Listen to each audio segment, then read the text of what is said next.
ladies and gentlemen, to another episode of What's the Res? My name is Josh Herring. I'm the Director of Debate and Dean of Students for Thales Academy Rolesville in Rolesville, North Carolina. I am joined today on the call by Dr. Adam Key. Dr. Key is an assistant professor and the graduate director of an exciting new program. He's heading up the Master of Fine Arts in Debate and Communication at the University of Arkansas at Monticello. Adam, welcome to the show.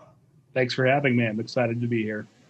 I'm so excited to learn more about your program. I saw your announcement and thought, I'm not really where I'm looking at for a new master's degree, but it sounds like a really exciting idea.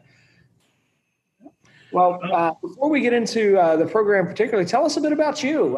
What's your academic journey been like? How have you ended up at the University of Arkansas?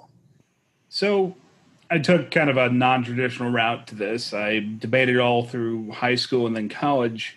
High school was Klein Oak High School, and that was back when Student Congress was not yet a qualifying event. It was simply a consolation event. So just to kind of date myself a little bit, I was an LD debater way back when, and that was when LD was still about value debate, not policy or one-man policy, as it is in high schools mostly today.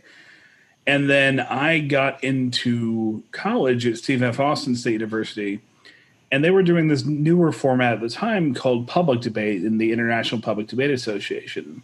And as an LD debater, I was a little thrown by this because I was used to having 3 resolutions a year and heavy research and talking about philosophy and pre-writing cases. And in this format, they had a different resolution every single round, and you only had 30 minutes to prep a case. And the biggest difference was the idea that our judges were mostly lay judges, and that was by design. They would get students for extra credit in a public speaking class, or you could have anyone from a professor to a janitor in the back of the room, and you had to be able to adapt your case. And it took me a while to adjust to that, but I kind of fell in love with the format. And then I went and I worked public relations stuff for a while, and I eventually came back to it. I had gotten into sales at one point, and I was selling cars, and I was making like a ridiculous amount of money. Like back in, it was 2007, 2008, where, modernly now, like everyone has voice control over everything between Alexa devices or Siri or whatever. But back then it was a high tech thing. And I was putting, voice controlled stereos in my car just because I was making that kind of money. And there was one week where I'd made a bunch of money. I was feeling really proud of myself. And I was sitting at my desk and I looked over and saw this other salesman. His name was Fred. And Fred had been selling cars for 25 years. And I realized that was where I was going, and that's not what I wanted to do. I wanted my impact to be more. And I thought, as I was sitting there, where did I feel like the most impact was? And for me, it was always being a debater. And I said, I want to be a debate coach. So I applied to Sam Houston. They had just started their new master's program in communication. Sam Houston State University in Huntsville, Texas. And I got in and got there because when I was competing, they always had this legendary debate team. And I got there and they didn't have a team anymore. So, I was like 25 and this brash young grad student. I'm like, well, let me start one. So I did, and we did okay in our first year. In our second year, where they actually gave us a budget, because our first year I was using my grad stipend to fund us the travel to tournaments, and people were taking pity on us and just waiving entry fees. And I think we ended up placing like 4th or 5th overall, which is a really good showing that way. And then the second year we just caught fire when we actually had a budget, and we won like 3 or 4 national titles, and we were top ranked. And I, just really got into it since then. I spent a couple more years there, and at no point did Sam Houston ever actually pay me to coach. It was always a volunteer thing. I was either a student or I was teaching for Lee College Huntsville Center, and which is a prison education program. And then the end of my 4th year at Sam Houston, Texas cut funding for prison education, so I lost my job and I had to leave to go elsewhere. But by that point, we'd amassed 11 national titles. We'd hosted nationals, which was the biggest national tournament the organization had hosted at the time. And at 28, I became the youngest person to ever get the organization's Coach of the Year award. And so all that kind of got ripped out from under me. And then I ended up taking the only job I could coaching, which was high school debate in El Paso for Burgess High School. And I went and did the best I could that year. And they had an IE program, but no real debate program. So I took these kids who'd never debated before. And by the end of the year, I qualified a team for what was, I guess it's now NSDA now. So it was still NFL at that time. It was right around the transition. And then took a job coaching at Tennessee State University, started a debate program there. And then finally got to the point where I'm like, I need to get a PhD. So I came to, over the process, and while I was there in El Paso, I started the MFA program in forensics at Minnesota State University, which is the MFA in IEs. And that's where we really got the idea for this program. And completed that. And then finally decided to go and get a PhD, and came to Texas A&M and got my old prison education job back because we did more funding at that point. And my dean was really supportive of the debate idea because prison debate with Malcolm X. So I actually started a debate team at the Walls Unit, which is one of the most infamous prisons in Texas, if not the world. It's where Texas does its executions. And I started a debate program there, and the team was actually undefeated. Every year we started, we called them the George Beto Invitational Debates because Beto was the guy who started prison education in Texas back in the 60s. And the first time out, we had 5 judges, and they had a 3-2 victory over Texas A&M. And then the next year they debated and on a 4-1, had a 4-1 victory over Wiley College's The Great Debaters. And towards the end of that, we were supposed to have one more, then scheduling conflicts and New Warden got in the way against Rice University. But by that point, I had also then taken a position at University of Arkansas Monticello, which the guy, Jim Evans, who is one of my co-faculty here, is the guy who really taught me to coach. So I kind of came full circle with that.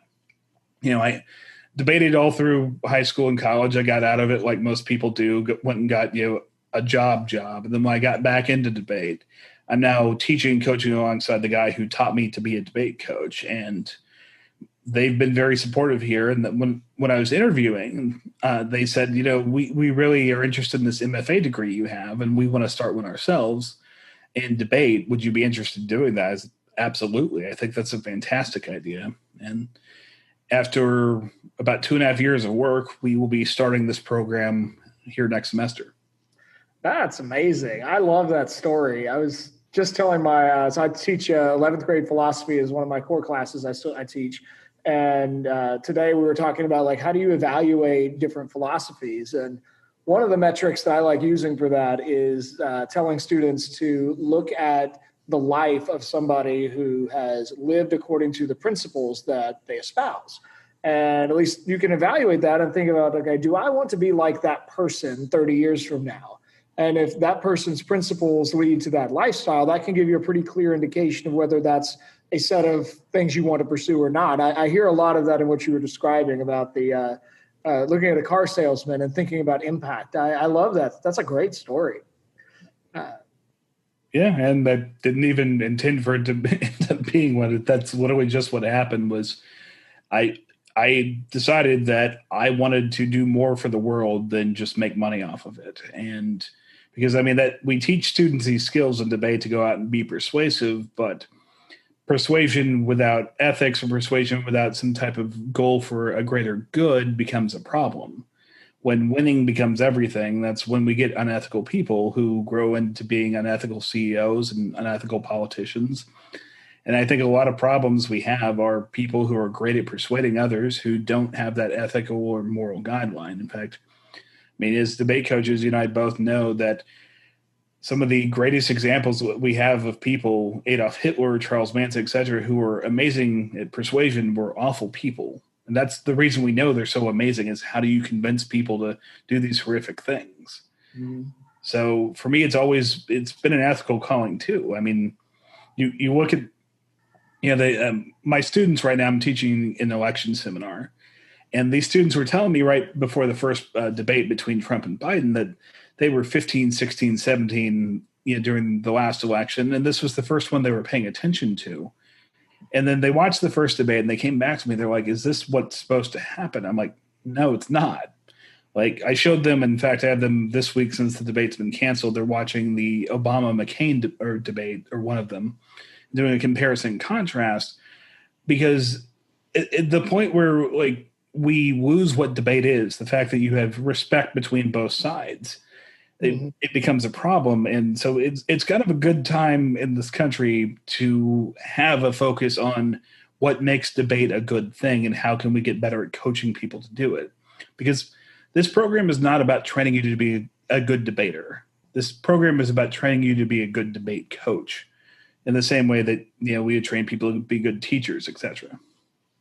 Say a bit more about that. That reminds me of years ago. I was telling a coach I met at a tournament about the fact that one of my students had just trounced me in a debate, and I felt kind of bad. I was like, I should be able to beat my own student, but it was one of my students that I taught for 2 or 3 years, and he had researched the resolution, and I hadn't really. I've been focusing on more the structural aspects of coaching. And this coach told me, "It's like, yeah, that's not a surprise. Like, I lose to my varsity kids all the time when practice rounds." Because he told me that coaching is such a different skill set than debating. So what would you kind of put in that? What are some of the big coaching skill set pieces that are different from the debate skill set pieces? Debate and coaching. Apparently, I'm making a lot of story time today, so let's go into this one. Jim Evans, who is one of the other faculty, in the department here, and also you will be teaching in this program. When I first joined as a coach, my only experience in debate had been as a competitor. I never worked as an ADOF before I was coaching my own team, because when I came into Sam Houston, I started it. So when you're a competitor, your goal is to win. Now, you have a good coach, they teach you to win ethically, but still, we have an overemphasis on winning. I mean, the number of shiny plastic trophies you bring back in a lot of places dictates your funding, because if you're bringing home national championships, they want to give you more money. And if your team never wins, no one gives it to you. Plus, teams that win set the pace and style for what's acceptable. And you see this in high school formats, college and university formats, and all the different organizations. Whoever is winning kind of sets the rules for how things are going to go. So I come in as a coach, only having ever been a competitor, and it doesn't occur to me that the other coaches are not my opponents. So everything I was going in doing was all about, winning and treating them like I have to beat you, as opposed to we are colleagues. And so it's a completely different mindset. And it was Jim who finally pulled me aside. He's like, this isn't a debate round. You have to stop trying to beat the other coaches at things. Because when it came to decisions and everything, I was more, there was less emphasis on my part about collegiality and more about getting what I wanted, or what was in the best interest of my students, as opposed to the organization or the activity. So my students who have then become coaches, and you almost want to go back and apologize to your debate coaches for the type of student you were, but I mean, that's your job as a student, is to be challenging, etc. And you start seeing things from a different perspective. You start, it's the same as anyone who has ever become a teacher. Once you're on this side of the classroom, you start to see things in a different way. Or, if you become a parent, you start to see things different than when you were a child. And that's the natural role and order of things. So the skill sets as a coach, you may not be as good as your debaters. In fact, if you're a great coach, you won't be. If I'm training a student to write, or if I'm a football coach, I'm training a student to compete, I would imagine that most NFL coaches, if they tried to go scrimmage with their players, would lose horribly, because it's a certain point, the younger people outpace you. And if you're training them right, they're going to, you want them to learn and have better than you did. And all that means is you're also out coaching the people who coached you. And so seeing, it's also seeing the right combination of people. I was having a discussion with one of the debaters today, who's on the UAM team, and he was going into a tournament this weekend, and they're in team debate, and he was like, I don't know, my partner's just very different from me. I'm not sure if this is going to work. It's like, you want that to be the case. If the two of you have the exact same skill set, one of you is useless. You want to spread these things out. So it's about understanding the people factor of it, and understanding that the goal of debate is to have good rounds, not to win them. I would much rather have coaches that train students to have good ethical rounds that don't win as often than the ones who do some shady things, which we've all seen, and rack up wins, because a win doesn't mean anything unless you do some ethically. And it's also a large part of being a coach is an administrator. Like you are doing the paperwork and the tasks and everything. One of my former students, who's now a coach, who's an ADOF, has no interest in being DOF. He doesn't want to be director because he doesn't want to be administratively responsible. He just likes working with students. And the same way, a lot of teachers don't want to become deans because for the same reason. There are various skill sets involved. So that's one of the biggest things I think people need to realize is this program is not about training you to win all the arguments. In fact, this program is about training you to train people to win them. I think that's a fabulous picture of coaching. I mean, at least certainly this resonates with I think this is my 6th year coaching, and I kind of saw myself go through some of that cycle. I mean, and really realizing that it's not based for us. We've always been a very small program. We've never been terribly competitive on a national circuit. We're decent now on a regional basis. I have some varsity kids who break at regional tournaments and stuff, but for us, there's always that tension, that desire. I can feel my own competitive urge to try and rank myself against other coaches or our program against other coaches, or against other programs. But it's really not about that. It's about making sure the students are moving through the process solidly and that they're enjoying themselves and they're coming back to it week in and week out and getting better at research and argumentation and everything. One of my friends, his name is Steve Good. He's fond of saying debate should be 2 things, fun and educational. And when it stops being either, we should stop doing it. And I live by that mantra in coaching and training other coaches, because it's kind of like being like, you're at a high school, the high school football coach or even the college football coach. Almost no student your coach is ever going to make it to the NFL. And most of our students are not going to end up arguing before the Supreme Court of the United States, even though every debater for some reason seems to want to be an attorney, which is why we have too many attorneys in this country. So my students have gone on to a variety of professions. And I want to be able to train them in such a way, and then train coaches to train them in such a way that they'll be able to have the tools to be successful wherever they go. Because persuasion is an important skill. If one day that you're a parent and you go to the PTA meeting and they have a proposal you don't like, they want to, take out the healthy snack vending machines and bring in the soda machines, you want to be able to on the spot get up and persuade the real people in front of you. And that if my student is able to do something like that, that's a win. I don't need a trophy to tell me that I've trained the student well. I need to see the student succeed. And if they go ask their boss for a raise, and and even if they don't get it, if they're able to go and make a cognizant case, that's a win. And that's the thing about coaching is it's not just a job, it's a profession, right? It's something where it's almost like I don't want to get into the whole sacred duty thing, because I know every time we talk about loving a profession, that leads to exploitation. But it's an important thing to realize that, we're not saving lives here. You're not training doctors, but at the same time, you are training students with skills that they're going to go on and use forever. No offense to all the math and history professors or whatever, but you may not find the value of X every day, but you will find the value in how to communicate effectively for yourself and persuade others in almost every day. Well, coaching is definitely one of those places I think I think it overlaps in a lot of ways with some aspects of pastoral ministry and certainly a lot of aspects of teaching where even though I don't think we usually put it in these terms, but there's definitely aspects of coaching that function as much as soul care as anything else, where I'm interacting with these students, not just as competitors, but as people, and helping them grow to become better people through their participation in this activity. And I don't know. Yeah, I think I probably shy away too from using sacred language there, but there's a high calling to that too, that I don't know that we often focus on. I mean, I always think of it this way. If I get a student for 1, 2, 3, 4 years, I'm helping to raise other people's kids, right? In the same way that a parent or anybody else is going to influence these people's lives, I want to be able to positively influence them and be part of their story. because while we love and try to remember all of these students, I know that I remember a lot of professors that I had or teachers I had who impacted me a lot more than they're ever going to remember me.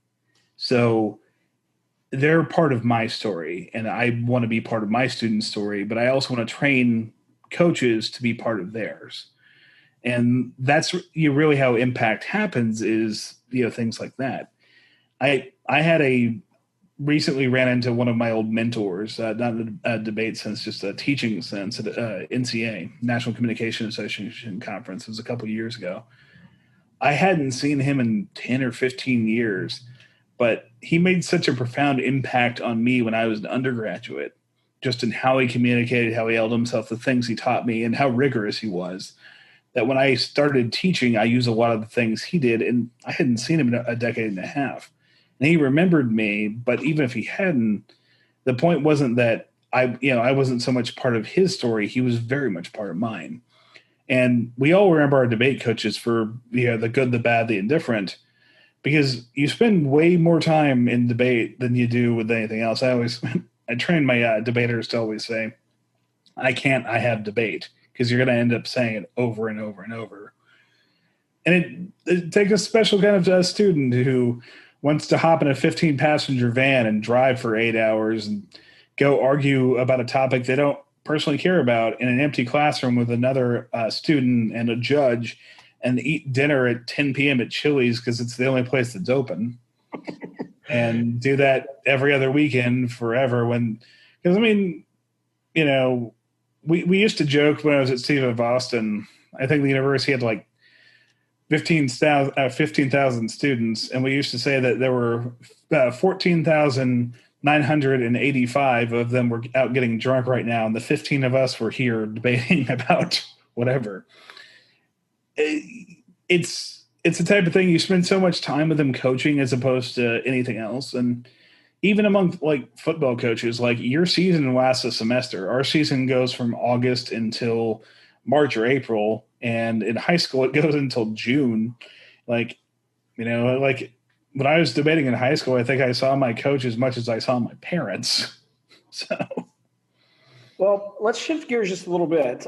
Tell me a little bit about the ideal audience for this program. Are you thinking of somebody who is already established in a coaching program, who's looking kind of to level up on credentialing for pay scale or accreditation purposes? Or are you thinking of somebody who kind of has one TOC in high school and one MFA NATS in college and is now headed on to coach some future program, but wants to get the credentialing beforehand? Or like, who is that ideal student for this program? So in some ways, both. We primarily aim at people who are currently employed as debate coaches, because up until now, the debate coach system, despite all of the advances we've done and everything else, being a debate coach is often like being a journeyman was in in medieval times. Like you get a job as someone's assistant coach, and in the process of working and training students, they train you to coach. Or if you start off like I did, you find a mentor who's another coach of another team if someone will take you. And we train them very much like modernly we train tattoo artists. You train by doing. There's not a lot of programs or you do so as a graduate assistant, in your master's or something like that. But there are not programs currently out there that are dedicated to teaching people getting better at coaching. So it's a lot of trial and error. And our goal here is to advance people to take some of the trial and error out of it by offering them classes from some of the best debate coaches in various formats across the country, and also in various topics. So we would take anybody from just starting out as a coach who had some success or even no success, but because a lot of debate coaches end up, especially in the high school level, you get hired for speech and you're like, hey, you're the debate coach now. And a lot of them are like, what's debate? We'll train them as well as training, people who've had some success in this, because as we know, no matter who you are, you can always get better. And it also offers, the overall credentialing, which certainly helps in terms of on the high school level. I know most high schools will pay you like a greater stipend for having a graduate degree. And an MFA is a terminal degree, much like a PhD or an EDD. An MFA is a terminal degree in performance. So there's the Minnesota State has the MFA in forensics, which is, IEs. You have MFAs in theater and creative writing. A PhD is a terminal degree in research. An MFA is a terminal degree in performance and doing something. So the reason this is an MFA and not a PhD program is coaching is something you actively do, not something you research. Although we do teach research skills in debate, we want to train people to be better coaches. So ideally someone who's already employed. We will take people who are not currently on a case-by-case basis, but they would have to establish, because it's an online program, that they have sufficient backing and background in debate.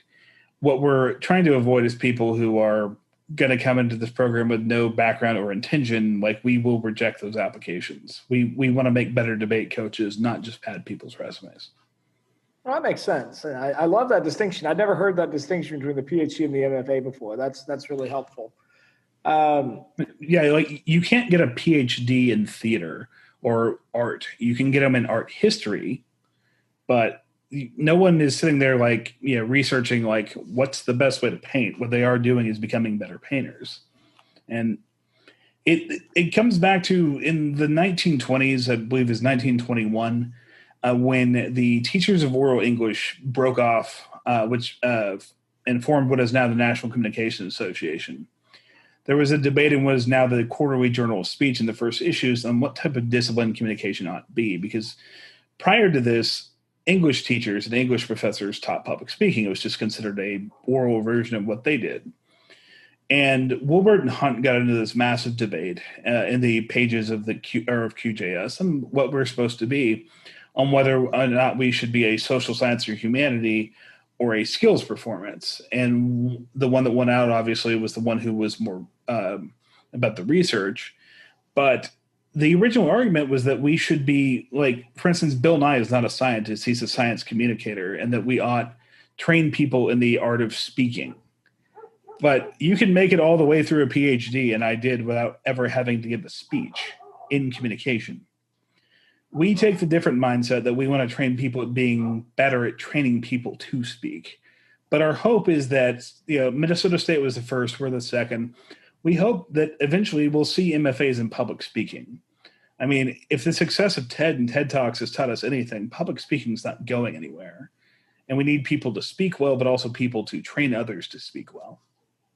So I teach at a classical school. One of the things that we consistently try to emphasize is the perennial value of rhetoric. And that's our Dean of Academics is a huge fan of Quintilian and loves looking at Quintilian as a teacher of rhetoric. And I think there's something there about the ongoing value of not just the formal study, but also the performance of rhetoric and the giving of speeches and the engagement in public speaking as something that's vital, both not really just for democracy, but definitely in a democratic life. That'd be really interesting to watch that over coming years. Well, tell us a little bit about, I know you mentioned this program's been 2.5 years in developing. You mentioned one specific professor and several coaches who are going to be a part of teaching in this program. What all goes into building an MFA? I don't know very much about how graduate programs are put together. Walk us through some of the story behind this program. So the idea was, UAM, Monticello is a very small town, and UAM is a pretty small school. We are a town of roughly 9,000 in southeast Arkansas. So we have really great programs here, but attracting people to physically come to the university for graduate programs, except in forestry, has proved difficult, simply based on the fact that we're kind of in the middle of nowhere. It's a great town. I love being here, but Philadelphia, New York City, etc., we are not. So this university has really utilized, the strong suit of online education in its graduate programs, particularly in the School of Arts and Humanities, and under the leadership of our Dean, Mark Spencer. We offer a Master's of Music, a Master of Fine Arts in Creative Writing, and soon a Master of Arts in English. That's in the works as well, which with an emphasis on children's literature. And we have decided to follow that same format by making things fully online. But that offers students a couple things. Number one, it gives them the ability to basically not have to leave their current jobs. Like, let's say you wanted to get this degree, you don't have to move to Arkansas for 2 years to do it. You can do it from wherever you are. Because active debate coaches, if we know one thing, is they love their kids, they love their programs, they love their jobs very often. And no one's going to want to sit there and be like, hold on, students, let me leave you for 2 years and come back and do this. And most employers don't like that either. So it gives you the chance to learn and improve while you're still working and actively apply those skills as you learn them in your coaching. Like what you learn in the classroom on Tuesday, you can Wednesday be using that to coach your students. And the second part of the online format, and this is one of the things our Master in Music and Master of Fine Arts and Creative Writing do well, is essentially part-time graduate instructors. So while we have a small faculty here, what we will be doing is leveraging the fact that in addition to being able to learn, students being able to learn from anywhere, faculty can teach from anywhere. So when we have, for instance, we might look at someone like the legendary Jack Rogers, who's a good friend of the program, about teaching something like world's debate. Or, if we have a bunch of high school coaches who are doing CX and policy, we might find someone who's, just a really great policy debate coach who we could pay for a single class. So there's nowhere else without this online format, there's nowhere else where you can go learn from all these great masters at the same time. You can do it from wherever, they can teach from wherever. And our program brings together this, both these great faculty, great students, and great structure that allows for everyone to learn from the best without anyone having to travel anywhere. That sounds like the best of the online school possibilities, with also the really some unique possibilities that really have never been possible before. Because I thought through a lot of those same factors when I was picking a PhD program. I ended up picking an online one for a lot of those same reasons. About I can keep my job, my salary is much nicer than a graduate student stipend would be, and my healthcare plan is better. All those things. My wife and I like our current neighborhood, and the online education possibilities are great. But I hadn't thought about the way that would let such a program kind of draw on existing coaches. So this program will have I'm thinking of like a very real world, practical kind of, this is what coaching looks like today. Not so much some industries have sort of a 5 to 10 year lag between the way skills are taught in programs and the way they're actually practiced in the field. But it sounds like your program is not really going to, may not struggle with that, and as much as it's being taught by current practitioners of coaching. Yeah. I mean, that's not to say that we won't have, for instance, some retired legendary coaches, doing it. But again, MFA being performance, if you want to, let me apply it to say acting, right? If you wanted to go be a great actor and, get this, MFA performance in acting, you could go and take 2 years out of your life and go to one particular school, or you could, and with faculty only hired by this particular school in this particular location, etc. Or you could keep your current, gig where you are and go to a program that allows you online access to people who, like, let's say Tom Hanks might be teaching, this one class, and he's only teaching this one class one time, and then the next time it's coming around, it might be Brad Pitt or Meg Ryan or whoever. And they're teaching you skills that they are currently using or have established themselves as being legendary at. So not only do we not have a lag, but the fact is, so long as these coaches are willing to teach for us, we can use all of the greats from any format, anywhere, on just a course-by-course basis. Because you're not, it's not like the New York Yankees where we have all, like millions of dollars to just hire all these people. Plus these people don't, I'm not going to attract a debate coach here and be like, sorry, you can't coach this team. We already have a coach. They want to keep their teams. So instead we offer to hire them on, to teach one individual class on their area of expertise, and that's it. And that way students get exposed to so many different people as opposed to the same faculty for multiple things. And this overall format takes it out of a journeyman format. And then instead of, you have to follow the coaches around, it virtually brings the coaches to you. Well, Adam, it sounds like you have got the beginnings of a great program, and I hope it does go well. On the unlikely chance that anybody listening to this show is a coach and is like, an MFA is what I have been missing in my life, where can they go online to find out more about your program and maybe submit an application? So easiest way is to online is uamont.edu. We are under the School of Arts and Humanities. There's a link directly on the left side for that. And also just email me directly, which is key@uamont.edu. We are fielding applications and inquiries, pretty regularly here. And there's a lot of excitement over this program. And the great part about an online program is we're not limited by social distancing. So we can have larger classes if need be. So we'd be really happy to get 10, 15, 20 students just in the spring and build the program from there. We also, if you are in Arkansas or any state that borders Arkansas, Texas, Louisiana, Mississippi, we have a whole list of them. The university offers in-state tuition. And in fact, our tuition is one of I think the lowest in the state of Arkansas already. And even out-of-state tuition is still cheaper than a lot of places. But yeah, so if you're in anywhere, Arkansas or anywhere that borders it, you pay like you're an Arkansas resident. Fantastic.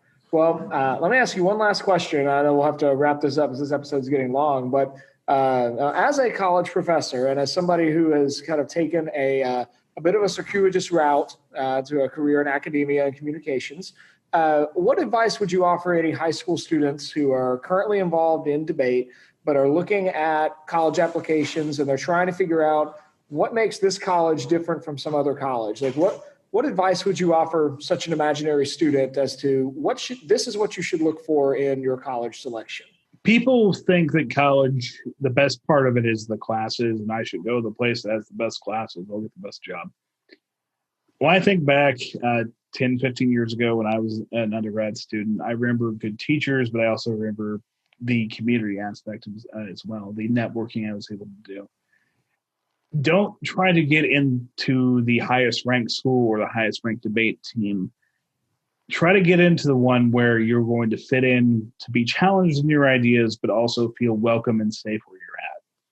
Because in the end, unless you're going to Harvard or one of the other Ivy Leagues or, some like gigantic school like USC, jobs really don't care that much where you went. And you can have a winning team no matter where you're at. Because again, winning is not about gathering trophies. Winning is about finding the coach in the community. It's going to make you a better person. Because unless you're going to become a coach or a lawyer, you're not going to be arguing or debating forever. So don't try to sit here and make your whole world about the best school or the best debate team. Instead, try to find the best place that'll give you the best experience. That's great wisdom for our high school seniors listening to the show. Well, Adam, thank you so much for coming on the show tonight. This has been a wonderful conversation. Thank you. Ladies and gentlemen, you've been listening to another episode of What's the Res? We here at What's the Res are dedicated to hosting the ongoing conversation about the current resolutions in the world of high school debate. This has been one of our special episodes with one of the leaders in the debate community. Dr. Adam Key is overseeing, as you've heard on this episode, the beginnings of a Master in Fine Arts program looking specifically at debate and communication. So if you are interested in finding out more about that program, go back to the show description and you can click the link there. That'll take you right directly to the website for this program. If you want to get in touch with us to give us any feedback about this episode or pass on any questions or thoughts you have, you can email us at what'stherez@gmail.com. You can find us on Facebook, Instagram, Twitter, and Reddit with the handle @what'stherez_, or you can find us on Facebook at facebook.com/what'stherez. Thank you for tuning in, and until next time, speak well, work hard, and seek the truth.